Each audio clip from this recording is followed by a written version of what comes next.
Welcome to today's podcast episode. I am here together with Bahaa and Jide, and you're listening to Made of Titanium, the podcast to get your digital transformation insights. How are you, gentlemen? Not too Thank you, bad. Marcus. Thank you very much. Thanks for having us today. Are you where are you guys at right now? I know you just did some traveling, right, Bahaa? Where in the world are you? Yeah, well, it's a fantastic journey here in Saudi Arabia. So I've been in the business trip for the past 1+ week, and we are finishing the setup for our second titanium office in Saudi Arabia and the seventh office, our seventh company within the group of titanium. So I am Wow. in Riyadh, in Saudi Arabia, the capital of Saudi Arabia, and we are looking forward to have a more fantastic presence in Middle East, along with quite good amount of customers here in Saudi Arabia. Nice. Love it. And Jide, you're joining us from across the world. Where are you at right now? I'm currently in Leicester. I'm in Nice. the UK. In case anyone doesn't know, I haven't heard of Leicester before, but Yes. that's in the UK. It should be summertime here, but it's quite cold today, so I don't really know. Yeah, but yeah, it's cool. I think yes, and I'm in Sweden, so probably Bahaa, you win the award for hottest place for the podcast today. Yeah, as of today, it is the hottest, and it is like mid of the desert, the Arabian desert, but it's a quite rich country in terms of oil resources. But what I do believe always about Saudi Arabia, it's the new land of opportunities with the Wow. amount of transformation the Crown Prince is making and doing in the country, and all the efforts the young guys are doing. It is really transforming the country, as well as Saudi is playing a vital role in transforming the entire Middle East. Awesome. Glad to hear that. Well, I'm sure we're going to hear more about how the expansion is going and your journeys in upcoming podcast episodes as well. So I look forward to that. But today, we're going to dive into something which is common to a lot of people, but for some people, this is like Egyptian hieroglyphs. So hopefully we can unpack some things today and give you guys a little bit more insights, and you leave this podcast episode with a little bit more clarity. I'm talking, of course, about ERP. Now, if you think ERP stands for electric radio production or something like that, then it's not quite the thing we're talking about. But I'll throw the ball over to you, Jide. Like, for someone who has not heard the word ERP, what is it? What does it do? And how could you simplify it and explain it to someone who's never heard about it before? So ERP, I'll start with the meaning of the ERP, the words or the letters, I mean. So ERP stands for Enterprise Resource Planning. And the simplest way to put it would be to describe it as a system that helps you manage your business processes in terms of the technology area. So as a business, every business has their own processes. From example of a business that's into buying and selling, they've got a process to manage or onboard customers. They've got a process to manage the orders that the customers have made. They've got a process to process those orders. If they've got inventory, they've got processes to manage those inventories. They've also got processes to kind of what's the name? Process those orders out. I mean, like deliver those orders to the customers. So the different processes within a business, and the usual way would be people managing all these processes with different systems. Like some people would use an Excel sheet for customer database. They'll use an Excel sheet for managing inventories. So there's so many Excel sheets that different departments within a business would be managing. But this different Excel sheets, Word documents could become so cumbersome, and very hard to manage. And that's where an ERP system comes in. This is a system that gives you like a 360 and holistic management of your business. Empowers your business, empowers you to be able to properly manage your business within just one system, whereby everyone within your organization can go into that system and kind of operate within that. So I would say ERP system. The definition is quite broad, and it would just depend on what you would like to achieve, or what processes within your business you would like to automate or make better, and then that's when would prefer the best ERP system for you.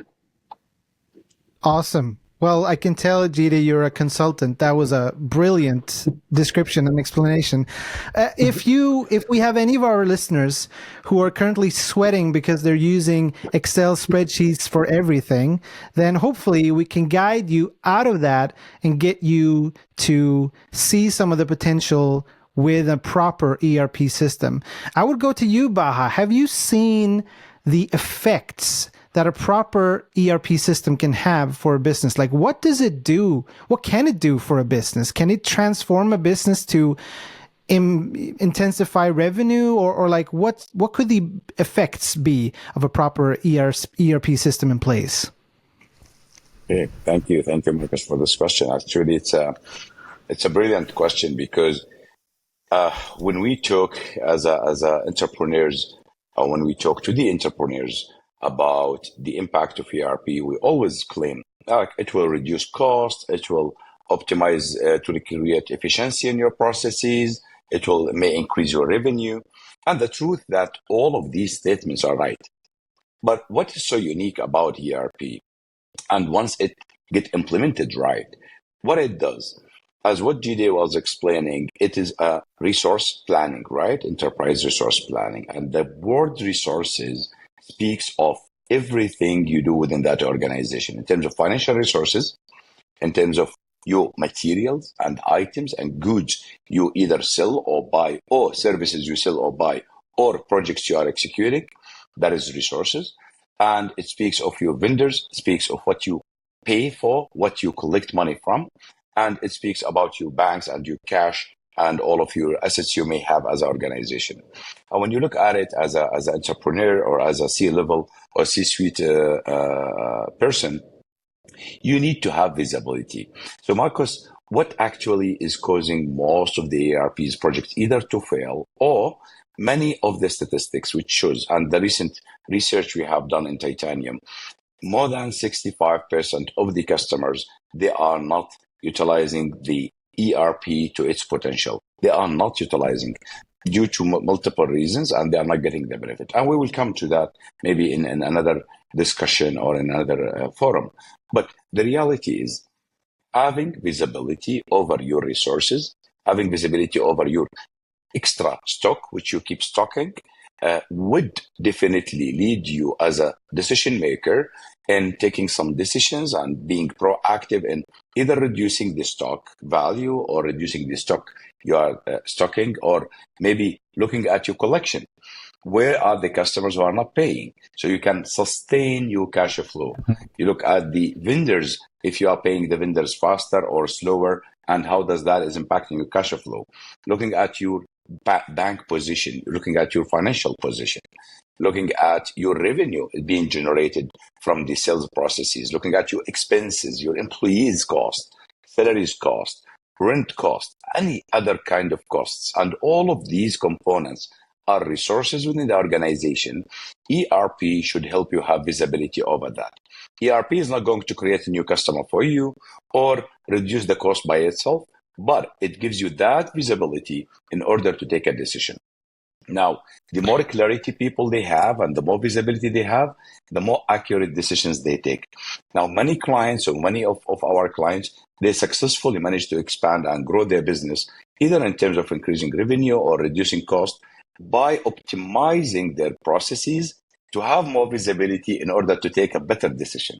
That is basically the idea, and this is the essence of getting the benefit out of ERP. Wow. I think a lot of businesses, when they look at improvements, most of them, they think in terms of launching a new product or getting new customers.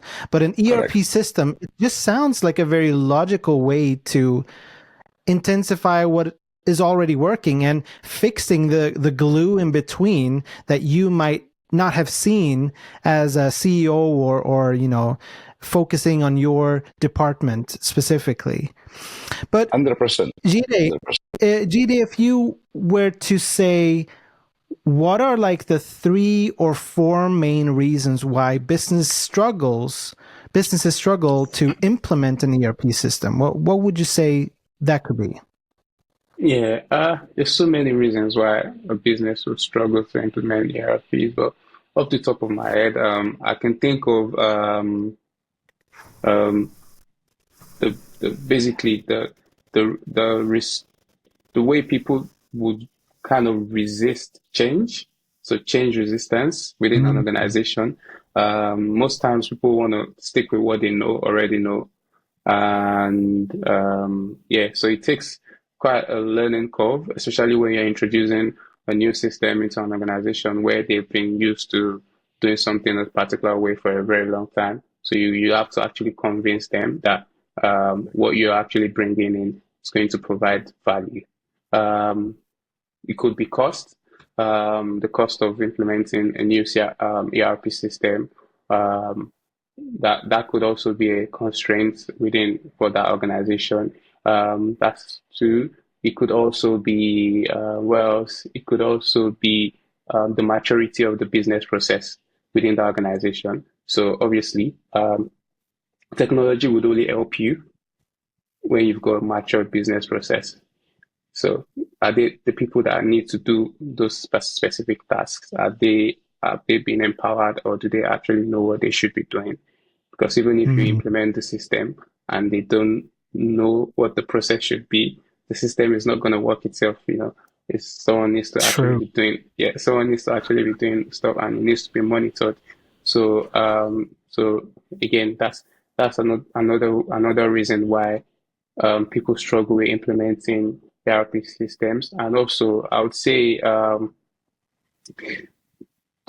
fourth one would be knowledge. So there needs to be someone that's actually got that domain experience and knowledge to guide organizations, advise them, analyze their business to prefer the most helpful solution in this case, and make sure they don't just are not just implementing something that's not really needed. So that's kind of some of the constraints I can think of right now. Don't know if obviously So a there's so lot many of of them. across the board, like from mindset to actual practical things that needs to be put in place. That's very interesting. How about, what are some misconceptions about ERP systems? I'm thinking on surface level, I think a lot of people might see ERP implementation as a very complex method. It doesn't have to be. We can probably dive into that and unpack that as well. But Bahaa, from your perspective, what are some of the misconceptions? Like, what are some of the things that people think about ERP systems that turns out are actually not true? Okay. So what comes in my head right now is people, they always complain about, like, I can't afford it. I'm not sure my current staff will be able to handle it. We don't have expertise in this, so they avoid doing it. And the fear of getting into this new experimental thing. But one of the recent fears which people has that this is going to replace me, is going to replace an employee. The automation and digitization going to replace people. Wherein the truth is this, Marcus, implementing ERP should not be an initiative or a standalone initiative. It should be always part of an entire digital transformation program. In our consulting projects for digital transformation, we do advise our clients to review, to look at their business processes. And Jide was right. It is a simple formula. You need to get the 3 Ps completed and correct, then any transformation project will be successful. The 3 Ps are the people, process, and products. People means your stakeholders, your staff, your employees, your contractors, customers, sometimes even could be the board members and the decision makers on the C-level and the owners of the business. That should be the first one. Second one is the process. So you need to review your business processes and look at optimizing it. Every time we have a new project or we have like a new kind of like engagement with the clients, either in digital transformation, in ERP or CRM. So we always tell them, and I always joke with them, please challenge our team, challenge our consultants. And why I ask them for that challenge is like, please dream as much as you can, because these dreams will come true in a way or another as you are transforming that business. The last piece is the product. Product here in this context is the technology. It could be the ERP, it could be CRM, could be business process automation tools or analytical tools or planning, budgeting planning, forecasting tools or whatever kind of tools. And the moment you have selected the right product or the right technology which fits your business needs and fits the size of your business, then you should be able to go for that and you should be able to transform. I have seen and I've been a witness for so many transformation projects which had fantastically failed, Marcus, because people, they look at one angle and one fear, which is the cost of the technology, instead of looking at the fitment. In Titanium Consulting Group, we have been using an ERP, which is considered as we call it tier 3 or maybe tier 4, even ERP for a couple of years. And the moment we start growing our business, we immediately have identified that this is not the right fit ERP to keep moving forward with it. And we have to upgrade. We have to move to tier 2 or to tier 1 ERP. The reason behind it, there is cross association with that. That is fine. There is fear of change. That is fine. There is also efforts which we need to put to get that sorted out. And that is perfectly okay. But that ERP, which we had, would not fit to what we need today as we are growing and as we are moving. So what my advice to all of our clients, and this is what I advise also all the audiences today, don't look at your requirements today. If you've got really a vision or if you've got a vivid vision in place or goals for growth or expansion and your business is moving forward, look at today, tomorrow, and day after tomorrow, what you need and buy it today. Start it today. Otherwise, you will always have that fear that it is expensive, it's not fit, and I'm not able to move. There are a lot of clients, a lot of customers. You know, today I met a client, which is a company was established since 1950, which is a super old company. They are running a lot of like accommodation, property management, investment company, and they've got quite a huge setup, and they've been running on a super legacy ERP. When you talk to them and when you look at their business processes and when you look at how we can help them digitize their business processes, the fear of replacing employees by technology was there with everybody I met, with everybody I talked to. As an entrepreneur, and I always advise CEOs and my mates in this regard, it is not the technology. It is not true that the technology should replace employees. It is not true. Mm-hmm. You will need people to operate technology. But before you replace people, before you put technology in place, look at your process itself. Do you need that process? Is it optimized? Is it good enough? Is it giving you a result? There are a lot of processes the moment you go into some of the companies and you ask them why you are doing what you are doing, why you are doing this process in this way, you will find even the process has no output, no results. So it's been there because this is what they are used to do. This is what they are used to execute. And nobody actually knows the why. And nobody even asks why you are doing what you are doing. We come in always to place as a Titanium team. where we advise clients on why you are doing what you are doing, why the current technology you've got in place is not fitting that, and what you can do, what else you can do within the current investment, and helping them to switch their investment to get the maximum ROI. If that does not work, if that is not suitable, and as I said at the beginning, if the technology doesn't suit what is today, tomorrow, and day after tomorrow needs, then that time we look at replacement, right? We also educate the people that we are not coming just to chop the head of employees or chop the head count or reduce the number of head count, right? It is not the role of technology. Technology is to optimize and digitize and make benefit out of the data and information coming out of the business processes you as an employee are processing. Maybe your job or your job title or your position or the work you do for this organization was originally an super extra work for the sake of having extra work and having an employment job. That is totally different discussion. There are companies who are into management consulting, who does restructuring, and these are the people actually who get headcount reduction. But as a technology, it is not meant to replace people. It is meant to help people move away from being the preparation and give them more insight so they can take better informed decision, they can have more visibility, and they can even support the growth of their businesses.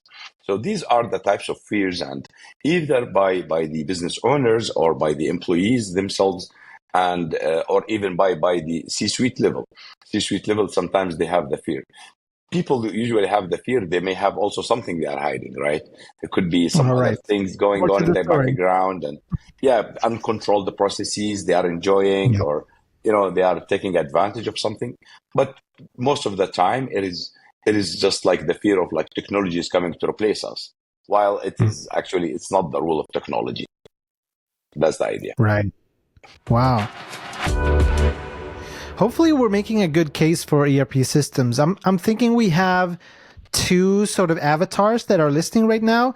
Those who have an ERP system in place and those who are thinking about it. So let's spend some time on those who are thinking about it. Jide, is an ERP system for every type of business? What about solopreneurs? Is that also something that can benefit from an ERP system in place? Yeah, I think I personally believe that there's an ERP system for every business, because there's such a wide range of ERP providers, from small, medium, to large enterprises. So, I mean, if you've got a business and you are planning to grow the business, then you need an ERP. Unless, yeah. Unless, I don't think there's anyone running a business that doesn't want to grow it. So I think, every business needs an ERP system. The earlier you start to think about your business processes in an ERP way, I don't know if I'm using the right words or but the earlier you start to put your business processes together good enough for it to be implementable in an ERP system, the better for your business. Yeah, Jide, it's an interesting statement, because it's the condition to grow your business. You cannot grow your business by you sleeping and waking up deciding to grow the business, and by breakfast it is growing, right? It is actually, it's a set of activities you do, but one of them, putting a system in place. And system here, I'm not talking about technology. I'm talking about business process, people. You train your people. People are aware of what is needed. You are giving them the tools and means to execute what you are asking them to execute. You are having a clear vision and goals and plans for your business to grow. And then it will grow. It's a condition. It's a prerequisite of growth. Jide is absolutely right. It's if you are putting your business processes in an optimal way, which can be digitized, either through ERP, CRM, or whatever kind of technology you are putting in place, then you will be able to grow. Aside of that, there's no growth.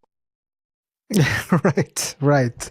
I think that's something that everyone can subscribe to. The growth has very deep implications, and I think ERP is right there in the center of it. But Let's focus now on the people who are like, yeah, I've heard this before. I have an ERP system in place. It's not working. What would you say to those people? Like, what are some things that they can look at or some effective strategies to simplify or improve their already current ERP system? Baha, what would you say to someone like that? We do face this a lot, Marcus, especially with our sales team. And in so many occasions, principal companies like Oracle, they come back to us and they say, this client is not happy and he's planning to replace the current ERP. And the simple question we should ask is like, why they are planning to do that, right? And when we go deeper and we have the conversation with the clients, many of them, they're just like, we've got that partner who came in, they did this, they did that. Some of them, unfortunately, they're like, we got cheated by the partner, or we hired the wrong consultant and we have a wrong company who was implementing for us. Partially, it's true. Sometimes if you don't have the right partner or the right implementation partner or the system integrator, this will definitely misguide you. But also, I always say it's a 50-50 relationship, and it's one-to-one relationship. Partner is 50% of it, customer is 50% of it. And where I blame the partner in is if you are rushing in putting technology in place without educating your buyers, without educating your customers, without paying the extra mile and making sure that the business processes are put in place and it is being optimized to fit into ERP and everybody is aligned on that, then you are setting yourself up for failure. That is from partner perspective. And my advice to any service provider in this case, or as an ERP consultant, is pay extra effort. ERP implementation, it's not a software. It is not it's not a technology only. It is a way of living. That is, I am so passionate about ERP. I love ERP. I've been doing ERP for the past 20 years, and I feel the way how it should happen or the way how companies should adopt an ERP, it is just not about like getting the implementation partner and you tell them what they should do. They should be challenging you and asking you why you are doing what you are doing, why it is this way. You need to convince them. They need to walk out with you. And the other 50%, the client should be open-minded of changes, improvement, suggestions also by the external parties, because you are getting a super unique opportunity by having an external party discussing with you your detailed business processes and helping you to optimize that. So that's why it's a joint responsibility between the implementation partner and customers. And the last piece of it, technology comes into the place where you need to fit the technology in place and to make the technology fit to the identified requirements or the identified business needs. There is two aspects of it also, Marcus. Some of the clients, some of the companies, they've been using a very well-known, well-brand ERP or well-known brand ERP, but they are using the old version of it. They didn't upgrade. I met a client out of Africa, and they are lovely clients, very good client of us, who have been using their ERP with the recent version since 1996. With the recent version at that year. So you can imagine between 1996, how the government regulation have changed, financial standards have changed, how many people came in and left, and they changed business processes, but the ERP is still going in the same direction. Actually, we did help them to replace that ERP with a modern cloud-based ERP, and we faced the challenge of like, we used to do this in this way in the old system, why I'm doing it in this way. Now, when we challenge them to say why you were doing it that way, even in the first place, the answer is like, well, it's since 1996. So everybody came in, they find that the people doing it, so he kept doing it, right? You see this, it has nothing to do with technology, has nothing to do with partner, has nothing to do with the consultants. It is pretty much more about, well, you have never even upgraded your current ERP since very long time. That's one piece of it. The other also part of it, organizations and companies, sometimes they are not ready for technology, Marcus. So they don't have internal knowledge or capability or capacity to manage a proper ERP. ERP is like your engine, is like your vehicle engine. Yes, you don't check it every day. You don't maintain it every day, but at least from time to time, you need to look after it. You need to, keep feeding that with the tools or means which keep it healthy. Plus, you need specialized people to help you with that. Nobody go to a butcher to change the engine oil, right? The reason behind it, because they need the right people in the right seats. Putting the right people in the right seat is a key of growth, and it's a key of success. So what happens in this case? People or companies or organizations, they have to identify how they will be managing their ERP, either current or a potential ERP. And if they don't have that, there's so many companies, so many organizations like Titanium Consulting Group, who has been offering for ages now managed services or ERP managed services to their clients. We have quite a good amount of clients which we manage their ERP on their behalf. We don't do data entry for sure, but at least we have a team or an army of consultants who knows how to handle several modules or several areas within that ERP. The client was very honest and straightforward and said, I need someone else to help me manage that because I don't have internal capacity or competencies in many occasions. So all of these items or these components need to be balanced out so everybody can enjoy that experience and have a clear expectations. Nice. So a lot to think about there as a business owner. I want to, Jide, I want to put you on the spot a little bit and make you sweat just for a second. Imagine if you are coming to a company that has a failing ERP system. It's not working. Like Bahaa just said, it's very important to ask the right questions and to get the details because the devil's really in the details. But in this case, you're not going to get the details. You just know that the ERP system is failing and you have an hour with the team. How would you spend that hour? Like, what would you say to them? What would you target? Like, how would you go about approaching that team in order to give them something that they could implement or look at as a way to improve their ERP system? Yeah. I think I'm going to treat them like a doctor-patient. It's going to be a doctor-patient scenario whereby if I've got only 1 hour, I mean, I don't think that scenario is ever going to happen in real life. But if it does happen, it's going to be like a doctor-patient scenario for me. Like, I'll mostly focus on what issues they're having. So the interview would be more about me asking, okay, so with this ERP system or with the current system you have, what are the problems that you are experiencing? What are the issues? It would be just issues. And I'll put all of those issues down. And with that, I should be able to kind of reverse engineer into what the problems that are causing that could be from my experience. So yeah, I think that's the strategy I'll take. Sounds like a good hour. That's a good productive hour. I'll take that.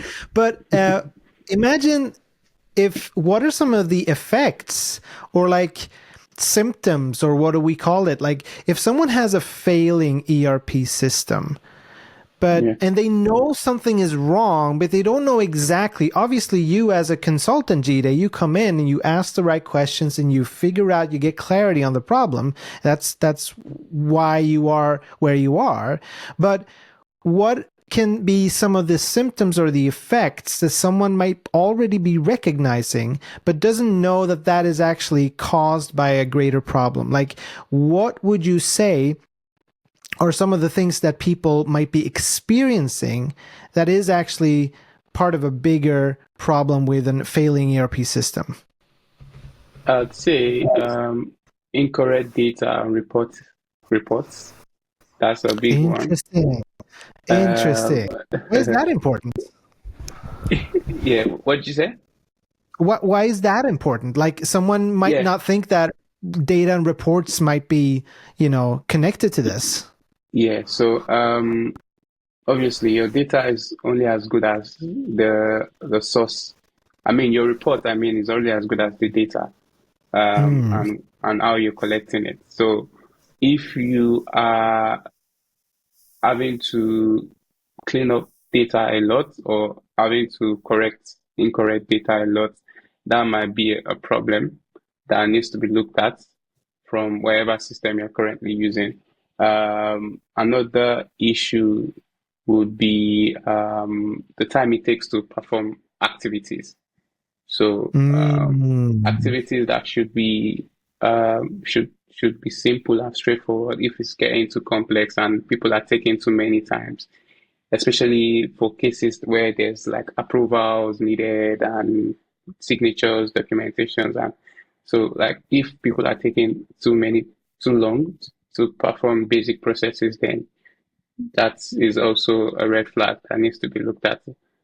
Yeah, there's so many of them, but yeah, I think I'll just stick with those two for now. No, great examples. I think a lot of people we transferred the sweat from you to our listeners. They're listening and like, hey, that project took a long time.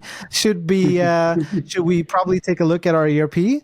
But Baha, what would you say? Like, obviously you've seen the worst and the best, right? You've seen the people who are really, really struggling, and you've seen what an effect a proper ERP system can have. What are some of the success stories that you've collected over the years of experience that you have? Like, what are some success stories with successful ERP implementations? Like, what has that allowed businesses to do and unlock in terms of their future? Okay, that's great. And if I turn this question to you, Marcus, and I ask you as an entrepreneur or as a business owner, how would you consider our project is successful? Right? How would you be able to answer that? The answers are vary from an entrepreneur or from a management to another, or from client to another client. Some people, they would say, as long as the project stays on budget, on schedule, and it is like successful project. Some people, they will say, if it was implemented with quality, and you ask them simple question, what does quality means? What is your measure for quality, right? So basically, where do you define success? Success is meeting the expectations and having that expectation in place from the beginning and from day one, because it is part of the objectives. And even when we coach CEOs and C-level in digital transformation, we simplify and we share with everybody in the world all of the steps and activities we do in our digital transformation methodology. The first step in our program of transformation is objectives and goals, things which are measurables.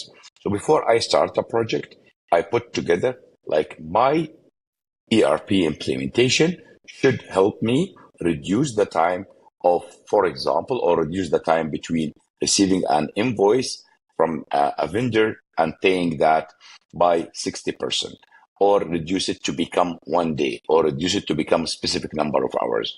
So I put a smart, specific, measurable, attainable, and relevant objectives and target and KPIs. Then I measure the success against that one.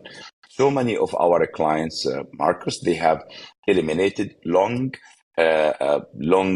business processes and business processes filled up with a lot of bureaucracy, as well as unneeded business processes where employees were wasting their time and they were optimizing the people's time. And people, they are getting more time to do more other things or more relevant things. That's one example. So many other clients, they have significantly reduced their cost after having visibility over the source of that significant cost and from where it is coming from. And there are so many other clients who've been able to increase on their revenue because they spotted the problem and the challenge of why we are having dropping revenue. Where are the clients who are not engaging, or the slow-moving items or fast-moving items, and where to focus your next 30 days or your next quarter on. And the moment they spot and they narrow their focus on these items, they get it sorted out, they get it done, and they move on. So as I mentioned at the beginning, the ERP success is all about providing the needed visibility. The needed visibility. I always have a joke about some of the consultants in the ERP, either colleagues or friends or competitors, that the consultants are two types.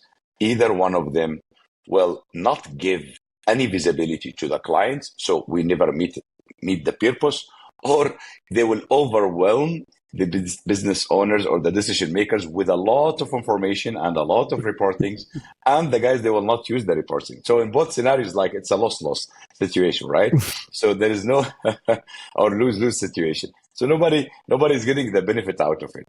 But it is really a very good recipe, giving the clients and making sure that you successfully are meeting the objectives and expectations, and also the owners or the decision makers, as well as the stakeholders involved in these kind of ERP projects. They should have clear, communicated, and documented expectations. The moment the ERP project meet that one, then this is absolutely the success. And as I mentioned, even internally at our side, the moment we moved and we changed our ERP from an tier 3 or tier even 4 ERP into tier 2 or tier 1 ERP, the reason behind it, Marcus, because there were a lot of pieces within our business we didn't have enough visibility over, and we needed more control, and we needed to introduce more agility in our business processes, and it needs a new modern ERP to do so. So we adopt cloud ERP, we adopt software as a service, SaaS ERP. So this reduced our cost significantly, reduced any kind of capital expenditure we are putting as a upfront investment, and definitely it removed all of the cash flow challenges for us. Plus, it helps us to have visibility over any kind of projects in terms of project costing, because we use the project costing. So I consider the implementation of our ERP is successful because it exactly meet with our expectation, and it met with my personal objectives. My personal objectives were some of it regarding the operation, and our COO also has a specific objectives to get from the ERP. He needed to have a full visibility over the resources utilization, which project is profitable, which is not profitable, where are the projects where we struggle to either bill or collect the bill, or to help the finance in their cash flow. And without having an ERP in place, he never have that visibility. And for him, that achieving that goal of having the visibility, it creates new goals for him and new KPIs, that the time between issuing an invoice and collection should be so and so. The time between issuing or closing a phase within a project should be between so and so time, and so on and so forth. So it is successful as long as it meets the expectation and the requirement. Sorry for this long answer, but another thing we adopted within Titanium Consulting Group, with every project, Marcus, we build up our project management plan. It's a quite long document, 35 to 40 pages document, in which we put at the beginning of it what are the operational, financial, technical objectives and management objectives of this project in the first place. We sit with our clients, C-level, management, mid-management, and identify these objectives, and then that would guide the entire projects and the entire planning. And we put it even as the beginning of the project management plan, because it should guide even the way how we should plan. You see? So it starts from that. On top of that, we also identify the COS. The COS stands for condition of satisfactions, and it means that if I meet these conditions, then you should be satisfied as a customer or as a stakeholder.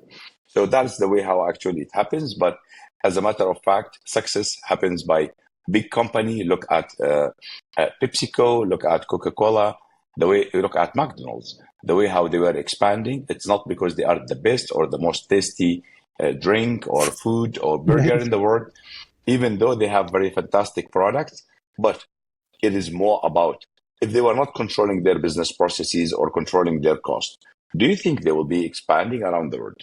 There's no way they will do that. But if you look at the current ERPs, it is robust ERP. It's not about the technology, it's about the processes which they have implemented in place. And I don't think so there's anybody in the world disagree with me about McDonald's and the way how the operating model looks like. If you look at McDonald's, every single step and activity is being calculated by minute, Yep. and it is exactly same quantity, same time it's consuming, as well as same interaction and same satisfaction with the customer. So you never go to McDonald's and you find the employees are shouting on you. You will never find that, right? And we speak about thousands of branches of McDonald's around the world. Now, why does that happen? The process is in place. The next after that, the system is in place and the technology is in place. And this is what helped them to roll out and franchise around the world. And I think that is really a real life example. So best of luck to become a new McDonald's in the world, right? It's a big dream. It's a big dream, but it's a successful model. Yeah. It is a successful model. Right. Yeah. And shows you what actually is possible too. It's like create a robust system that's proven to work. It's kind of like science, right? You get the formula right, and you can use it anywhere in the world. You'd have these 100%. Set principles, and it works. Awesome. So, if someone is like, you guys are, I can tell you guys are consultants because you're taking this high level conversation and you're making it easy, even for me to understand. So that's awesome. So hopefully our listeners are feeling the same way.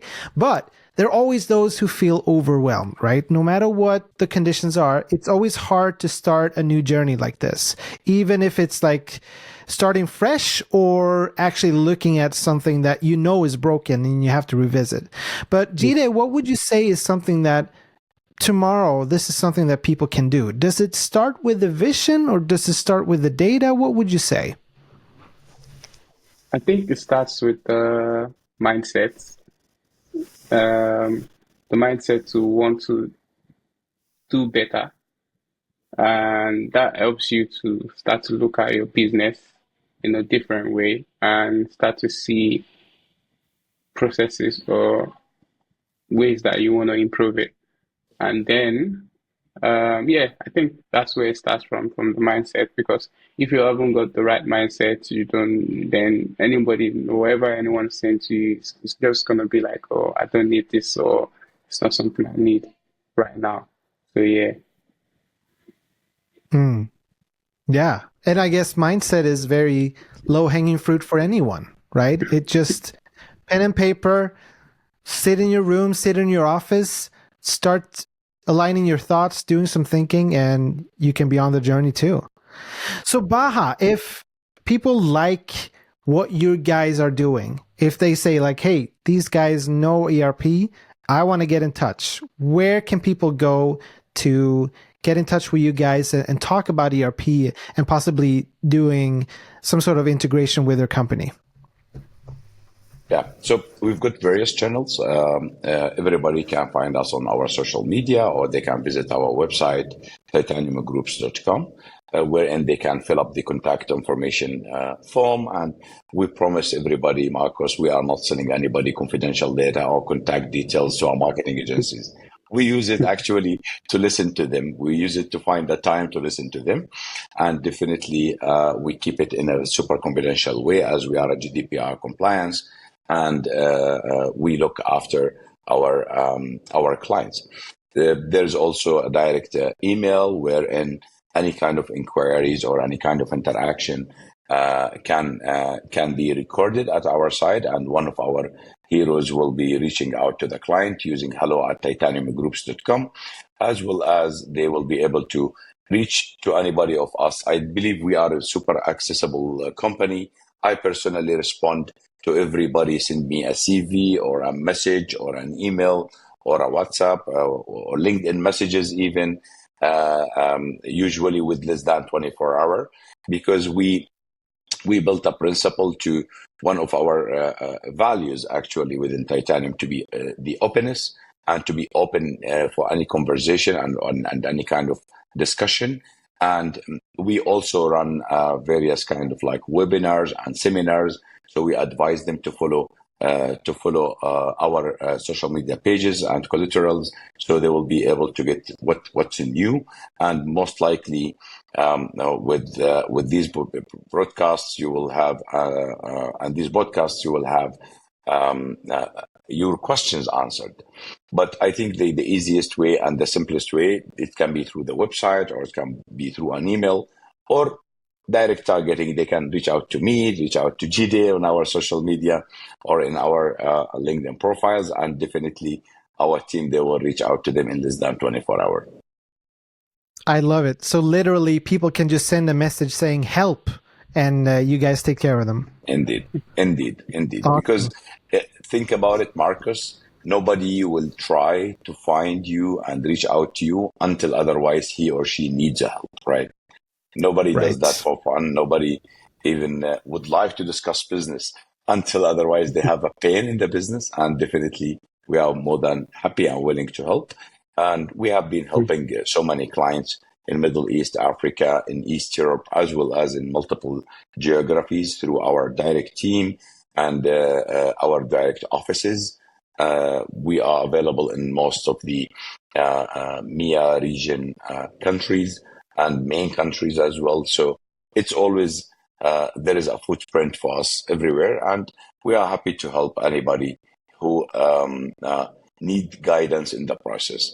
Outside of that, Marcus, also beginning of 2024, when we identify that one of the ERP challenges could be skill set gaps for the C-level, we started even onboarding our newly clients into digital transformation training, and our course called is Digital Transformation 101, which helps C-level and entrepreneurs better understand how they should go around their digital transformation program, how to start it, what they should do during the execution, and how to make sure that it is meeting the results.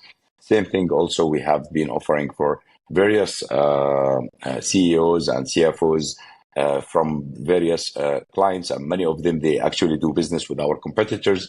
But again, that kind of skill set gap, the moment you start identifying and you confess that it is a skill gap at your end, there is no shame to do that.